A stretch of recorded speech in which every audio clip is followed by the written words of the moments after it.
Good morning. I'm Jonathan Capehart, opinion writer for the Washington Post. Welcome to Washington Post Live's First Look, our one-stop shop for news and analysis. And joining us right away is the great Dan Balz, Washington Post chief political correspondent. Dan, thanks for coming back to First Look.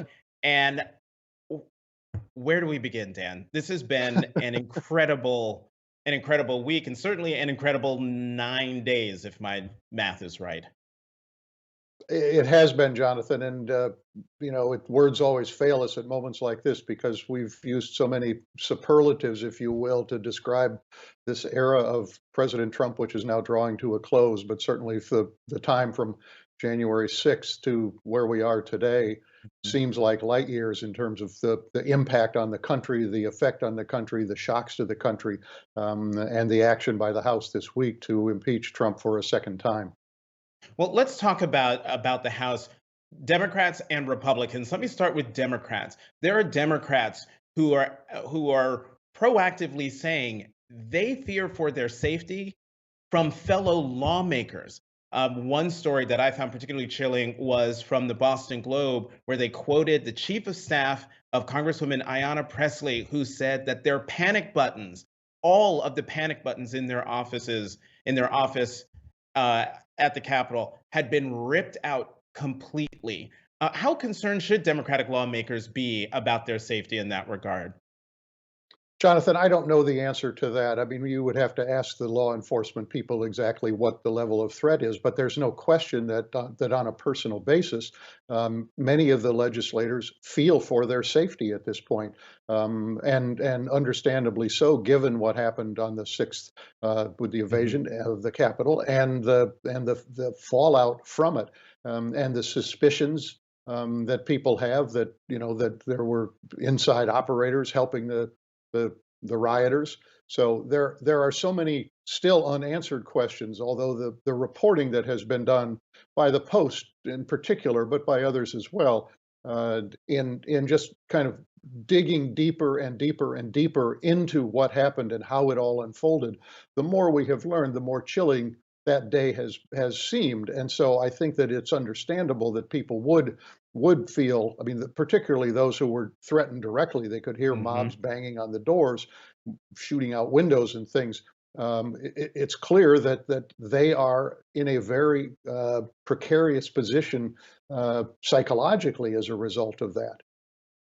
On the Republican side, there are Republican members of Congress who are talking about their fear for their safety among Trump supporters, among their own constituents. But within the Republican conference, there seems to be a battle brewing, a sort of a cleaving within the caucus. You had Liz Cheney, who's number three in the House leadership, who voted in favor of impeachment. Not only that, released a statement that was so forceful and scathing that Democrats used it as part of in their speeches arguing for impeachment. Where are the Republicans today, and how safe is Congresswoman Cheney in her position within House leadership? Well, the Republican Party, on the one hand, seems quite split, and I think we know that there are many people who probably voted against impeachment who at this point loathe Donald Trump and would like to see him gone. But you have to recognize that the 197 Republicans voted against impeachment, in the neighborhood of 135 or so voted in favor of the objections that were being raised on the 6th in terms of the final counting in the Electoral College. So, on the one hand, what Liz Cheney has done is remarkable, and you're right. That statement was very, very forceful, concise, and therefore even more forceful. She will face a challenge, but I think that as you get farther away from this, I think that the question will be: do the Republicans want to completely upend themselves over this, and make it look as though they are even more aligned with Donald Trump than they are? But at a grassroots level, the president, the outgoing president, still enjoys significant support, as we found in the poll that we posted earlier this morning on the aftermath of the riots. And what's really interesting, the president was impeached with 232 votes in the House, but 232 electoral votes is exactly what the president got. That sealed his fate as a one-term president. And so now the President Trump has been impeached a second time. It has passed. The articles have not gone over to the Senate yet, but when they do, there's a big question about whether a president who's no longer in office can actually be put on trial. What do you know about that? What's your reporting on that? Well, my reporting is that there is a very distinct possibility that he can, but there will certainly be a legal debate about whether that is possible. There have been some cases, I believe, in which not a president, obviously, but federal officials were impeached after they had been out of office. So there may be some precedent for that, but I say there will be a debate, some objections to it, but we have not heard a lot about that yet, and I think that one very important person in all this, obviously, is Mitch McConnell, the outgoing Mm. Senate Majority Leader, who will be Minority Leader once the new president and vice president are sworn in. But he has given every indication that he's prepared to have this trial go forward and has kept an open mind about how he might vote. He's not said that he would vote for conviction, but he has not said that he would vote against it. He's taken a much different approach to this impeachment trial that's coming to the Senate than he did a year ago when the president was impeached for the first time. So, that's just one of the unanswered questions. The other one, Mhm. obviously, Jonathan, is whether the Senate can do both the impeachment trial and begin to take up the agenda that President-elect Biden wants to move as quickly as he can to deal with the coronavirus pandemic and the battered economy. Let's keep talking about the forthcoming impeachment trial because the calendar is a bit tricky here. The Senate is not due to come back until January 19th. And by law or in the Constitution, the articles of impeachment, once they've been brought over, the trial has to begin the next day at 1 o'clock. The next day being January 20th, Inauguration Day, 1 hour into then President Biden's term. So, and by then, is Mitch McConnell still the majority leader, or is Senator Chuck Schumer of New York the majority leader at that point? Well, it depends on when the Georgia races are certified and the two new senators from Georgia are sworn in. That's the first order of business. But to your point on timing, the House does not have to send the impeachment articles to the Senate on the 19th. Hmm. As we know from a year ago, Speaker Pelosi held back sending it to the Senate for a number of weeks, as I recall. So there's nothing that says that they would have to send it to the Senate until the Senate is in Democratic hands, which presumably will happen relatively soon, by the 20th or soon thereafter. Obviously, until Kamala Harris is sworn in as the new vice president, if the two Georgia senators were certified and sworn in by then, she would be the tie-breaking vote. So they need a combination of things to come together for the Hmm. Democrats actually to have control. But I don't think these are insurmountable obstacles in terms of starting the Senate trial. I think the bigger question is whether they can do two things at once. Hmm. And the key thing about the January 19th date that I failed to mention is the Senate is in recess until then, and it would take an agreement between McConnell and Schumer to have the Senate come back before then. Dan, I That's want that's to right, and we already know that McConnell will not do that. So correct. that's off the table at this point. Right. Oh, and I've got two really quick questions. We're already over time, Dan, but I could talk to you for this entire half hour. First question: Senator McConnell has not said or has signaled that he could vote for conviction, right? Correct. He has Um, indicated that he is open, that he will weigh the evidence and listen to the arguments and make a decision. and considering his posture during the first impeachment, that when that news broke, that was a political earthquake. And Dan, the last question for you as a journalist, um, processing how are you processing the news that we've been going through for the last 9 days. You've covered Washington for decades, but certainly not a Washington like this. No, never a Washington like this, Jonathan, and never a Washington imaginable like this. To see what we saw in terms of the Capitol being stormed on January 6th was heartbreaking, was shocking, was outraging, and all of those, all of those emotions course through everybody. Uh, Journalists, not politicians, regular citizens, no matter what. I mean, those images, and as I said, the more we've seen, the worse it is. So it's been a very, very trying time for everybody. But as a journalist, and you know this as well as I, we have jobs to do, and we push forward and try to get at the truth as much as we can on any given day, and keep on digging the next day and the next day and the next. And I think that's how we've all approached this. Suggest to anyone watching, if you have not read the front page story in the Washington Post, the first person accounts of the police officers who were there on January 6th, please do. It will give you a view into what was going on that will chill you. Dan, Balz, we got to go. As always, thank you for coming to First Look. Thank you, Jonathan. Let's go to the opinion side of the Washington Post, where we'll find my colleagues, Washington Post columnist Megan McArdle, and former Congresswoman from the great state of Maryland and contributing columnist for the Washington Post, Donna Edwards. Welcome to you both. Congresswoman Edwards, let me start with you as a former member of Congress from 2008 to 2017. Your reaction now that we're 9 days out from the insurrection at the Capitol, your reflections on what happened.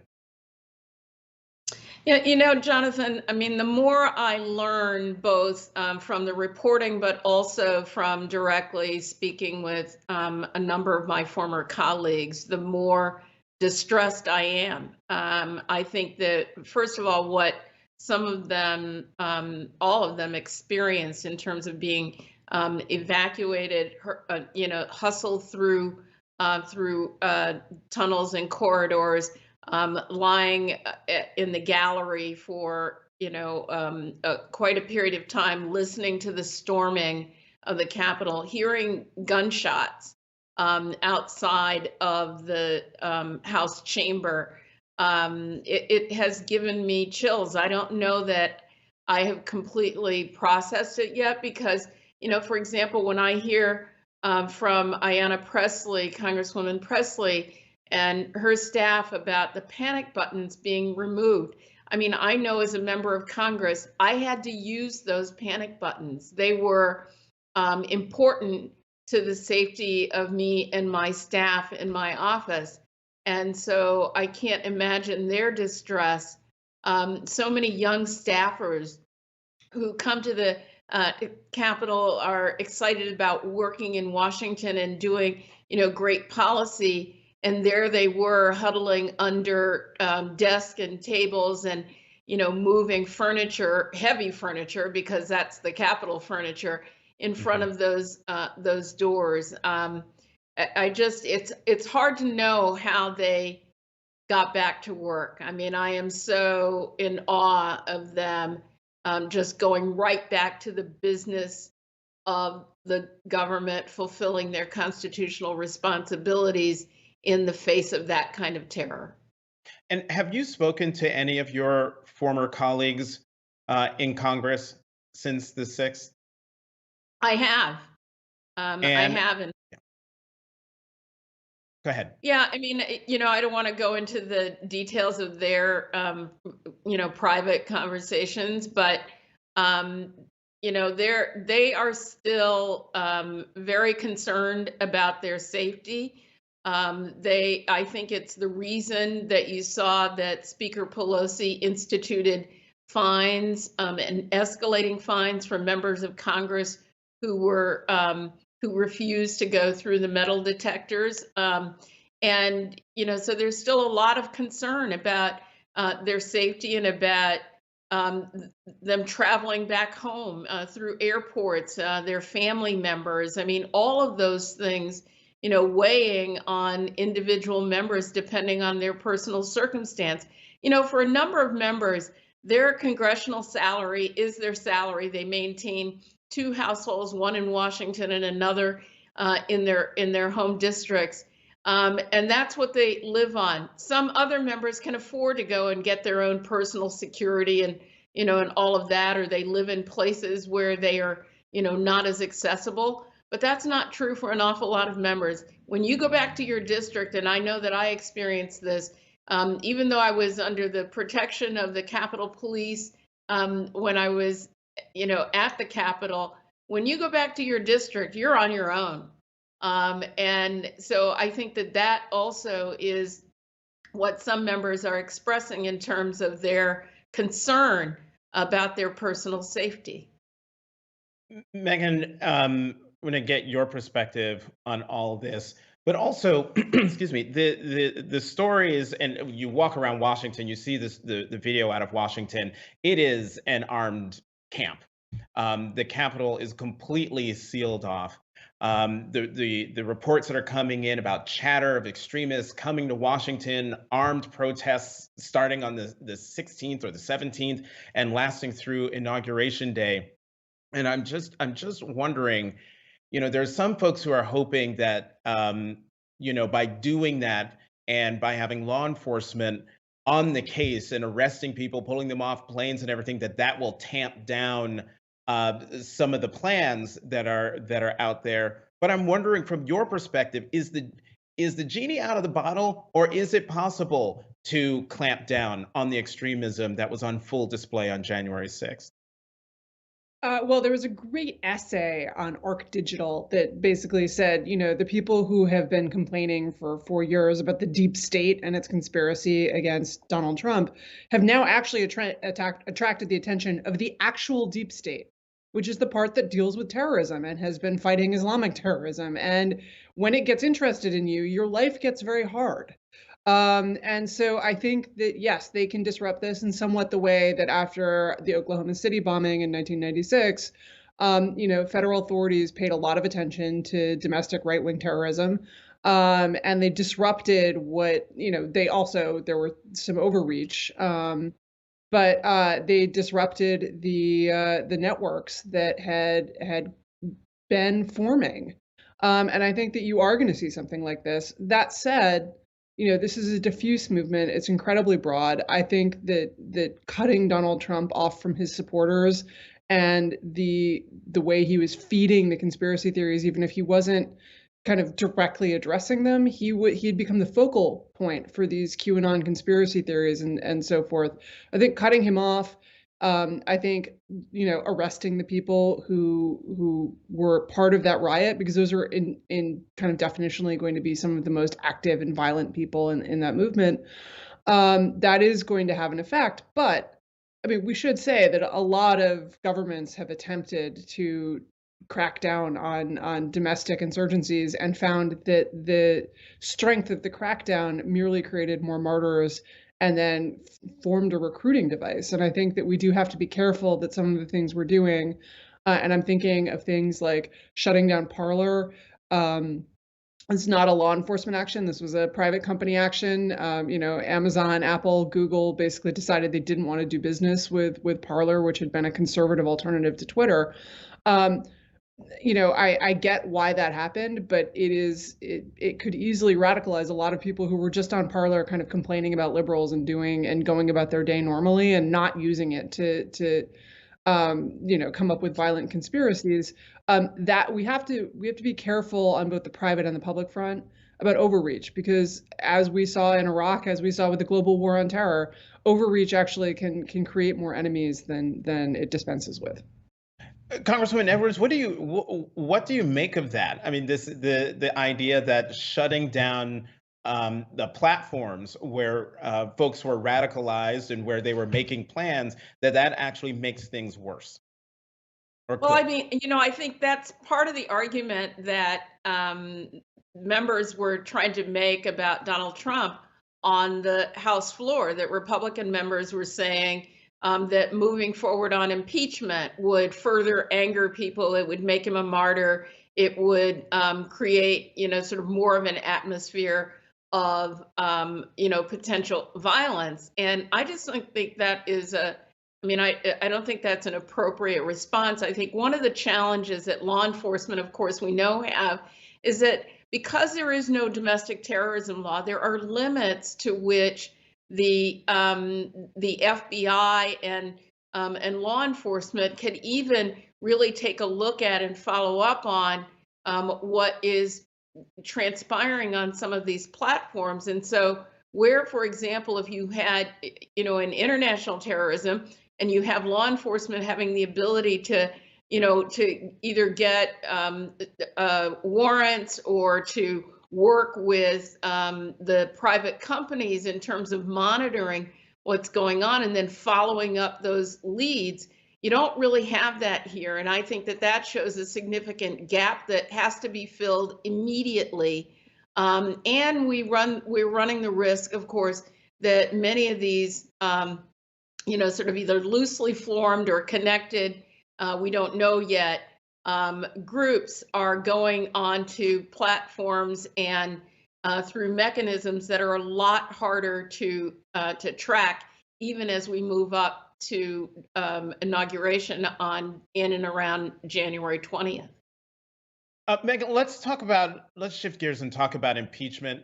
The president was impeached a second time. 10 Republicans voted for his impeachment. Liz Cheney, number 3 in the House Republican caucus, voted not only for impeachment, but issued a statement that the Democrats used as part of their arguments for why the president should be impeached. Now the action at some point will move to the Senate. And the key question is, and I wonder what you think about this, how likely is it that by then maybe private citizen, former President Donald Trump will be convicted by the Senate?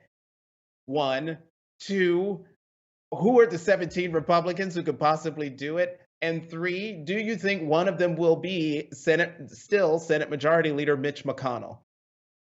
That's a really hard question. So I should say, because it's a big say this, like, I hope that he is removed from office. I think impeaching him was exactly the right thing to do. I hope we curse his name every January 6th to remember why we do not allow this sort of thing in a great country like America with a sound democracy. That said, I think it's a hard lift. Republicans are really afraid of their base. We know that. They are apparently physically afraid of them as well as politically afraid of them, but they are politically afraid of them. And so while I think that this should happen, I find it harder to see how it's going to happen. I'm not saying it's impossible, right? I mean, the fact that 10 Republicans voted for impeachment, the fact that the Senate Majority Leader is signaling he's willing to potentially vote for impeachment, leaving his options open at this point, but I don't think he would have been doing this a year ago. It tells you that Trump's grip on the party has loosened significantly, which I think is a great sign for the Republican Party, and I hope it continues. That said, you have people like Tim Scott and Tom Cotton who have already signaled that they're not going to vote for impeachment. And those are two of the people, because while I disagree with Tom Cotton about, so many things, he is a principled guy in a lot of ways. I may not like the principles he pursues, but he was one of the people who, well, people like Josh Hawley were kind of going all in behind the president. Tom Cotton was like, no, I'm not going all in. This is wrong. Rioting is wrong, and I'm not excusing this, right? And so if Tom Cotton's not going to go, if someone like Tim Scott, who has been just in so many ways, like both kind of a conciliatory figure more broadly towards the left, and specifically within the GOP, he is the only GOP Black senator, but has been, saying a lot of good things that I think the Republican base needs to hear about race, and then trying to speak to left as well. If someone like that, who has been not a firebrand, not a, all in on Trump, he's my best bud, is saying he is not going to vote for impeachment, then it's pretty hard to see how you get to 17 Republicans. Congresswoman Edwards, what do you think? Well, you posed 3 questions, and I think my answer to the 3 are I don't know, I don't know, and I don't know. I do think, however, that we are going to learn a lot more about what transpired during that 6 to 8 hour window And I think that that actually could weigh quite heavily on whether you see some, even those who may have come out and said that they don't support removal or conviction, to changing their tune. I mean, we already saw, for example, that Senator Langford of Oklahoma has he's gone back and he's apologized to Black voters. I don't make a lot of that because he says he now knows things that he didn't know before. He's a very thoughtful guy and he studies everything. Of course, he knew that it was about disenfranchising Black voters. But somebody like that, for example, could actually come out and end up supporting conviction, even though he was on the wrong side of on those objecting to the electors. I think we're going to learn just every day, just like we did in the reports that are in the Washington Post today, the firsthand accounts of those police officers who were terrorized and beaten. We will learn more. We may learn more about potential involvement of members of Congress or their staff. We may learn, more about the actors on the ground who were perhaps coordinating or directing.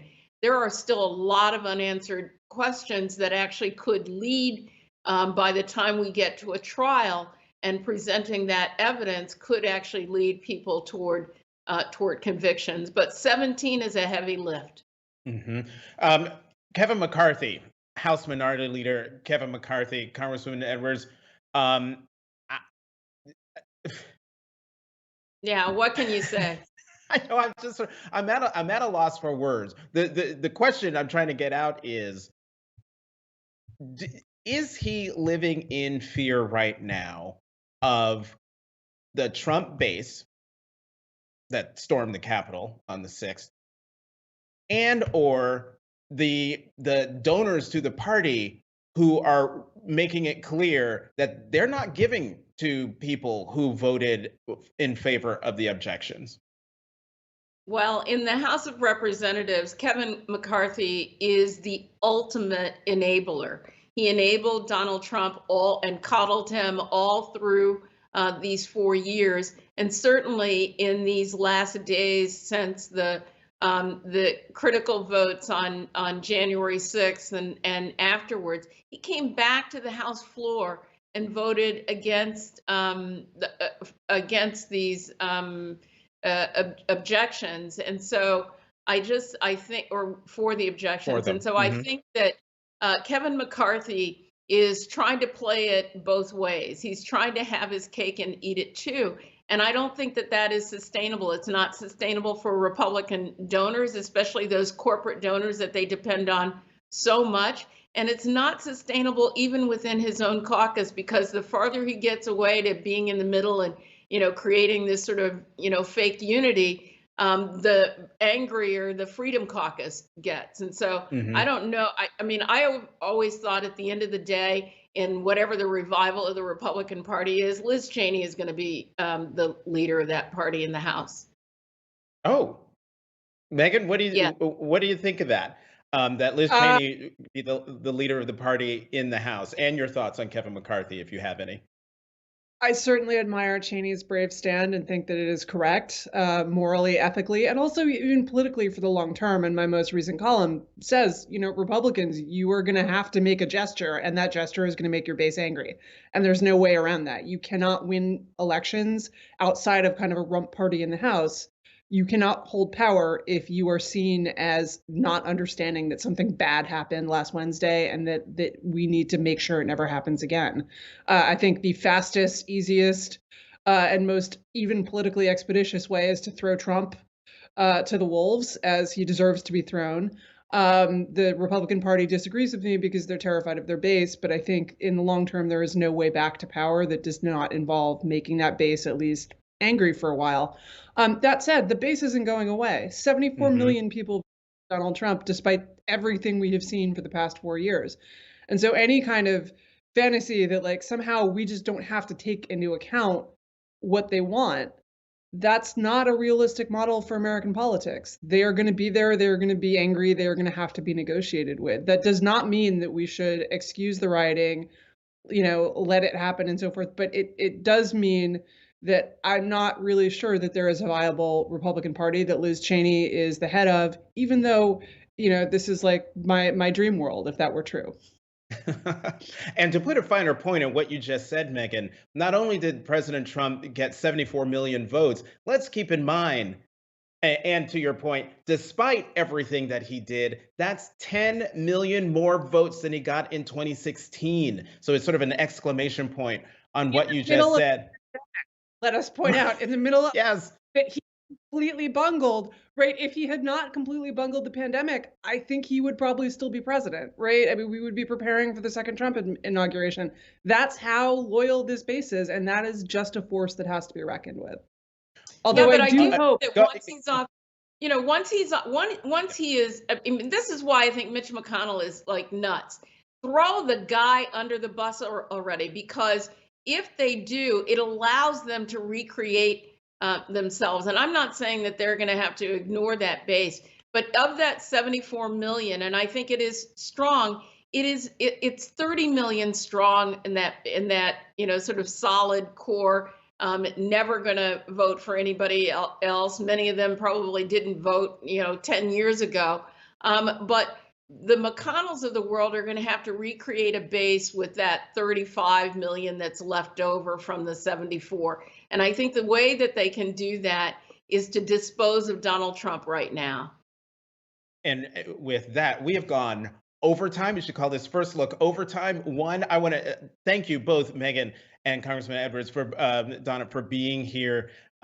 We spent a whole lot of time looking backwards. Next week, we will look forward when we will be in the Biden-Harris administration of the United States. Both of you, thank you so much for coming to First Look. Thank you. Thanks for And having me. as always, thank you for tuning in. Come back at noon today for a very special Washington Post Live exclusive with the incoming White House Chief of Staff, Ron Klain. My colleague, Karen Tumulty, will be doing the honors. She'll talk to him about the new administration's plans for fighting COVID-19, jumpstarting the economy, and managing the precarious political moment that we are in. As always, once again, I'm Jonathan Capehart, opinion writer for the Washington Post. Thank you so much for joining Washington Post Live.